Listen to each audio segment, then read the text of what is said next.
शिकस्त व रेख्त के हालात मेरे साथ रहते हैं, फिर भी खुशफहम ख्यालात मेरे साथ रहते हैं।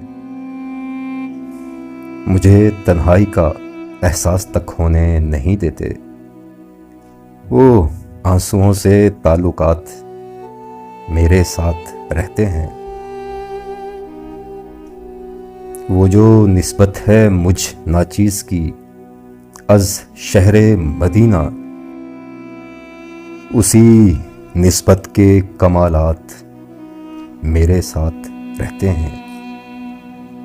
अजब मसरूफ़ियत बढ़ने लगी है आजकल मेरी, वजीफ़े विर्दो मुनाजात मेरे साथ रहते हैं। और मुझे आज़र अमूमन जागना पड़ता है रातों को, मुझे आज़र अमूमन जागना पड़ता है रातों को। बहुत से दिल के मामलात मेरे साथ रहते हैं। शिकस्तो रेख्त के हालात मेरे साथ रहते हैं, फिर भी खुशफहम ख्यालात मेरे साथ रहते हैं।